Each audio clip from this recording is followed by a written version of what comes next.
Kayamkulam SN international model സ്കൂളിൽ ആരംഭിച്ച SN civil service examination training അക്കാദമിയിൽ സംഘടിപ്പിച്ച ചടങ്ങിൽ മുൻ ചീഫ് സെക്രട്ടറിയും മലയാള സർവകലാശാലയുടെ ആദ്യത്തെ വൈസ് ചാൻസലറും പ്രശസ്ത സിനിമാ ഗാനരചയിതാവുമായ ഡോക്ടർ K. ജയകുമാർ വിശിഷ്ടാതിഥിയായി എത്തി. ജയകുമാർ രചിച്ച ചലച്ചിത്ര ഗാനങ്ങൾ കോർത്തിണക്കി പ്രത്യേക പരിപാടിയും ചടങ്ങിനോടനുബന്ധിച്ച് നടത്തി. കായംകുളം SN ഇന്റർനാഷണൽ മോഡൽ സ്കൂളിൽ ആരംഭിച്ച SN civil service examination training അക്കാദമിയിൽ ശനിയാഴ്ച സംഘടിപ്പിച്ച ചടങ്ങിൽ മുൻ ചീഫ് സെക്രട്ടറിയും മലയാള സർവകലാശാലയുടെ ആദ്യത്തെ വൈസ് ചാൻസലറും പ്രശസ്ത ചലച്ചിത്ര ഗാനരചയിതാവുമായ ഡോക്ടർ K. ജയകുമാർ വിശിഷ്ടാതിഥിയായി എത്തി. ഈശ്വര പ്രാർത്ഥനയോടെ ആരംഭിച്ച ചടങ്ങിൽ school manager professor doctor P. Padmakumar സ്വാഗതം പറഞ്ഞു.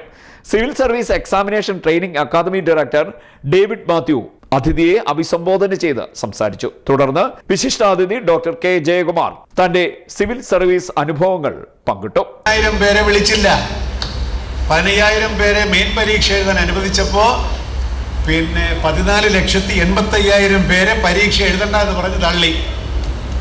മനസ്സിലായില്ലേ? അപ്പോ it is more of a rejection process than a selection process. റിജക്ഷന്റെ പെർസെൻറ്റേജ് എന്ന് പറയുന്നത് വളരെ വളരെ ഹൈ ആണ്. And selection percentage from the base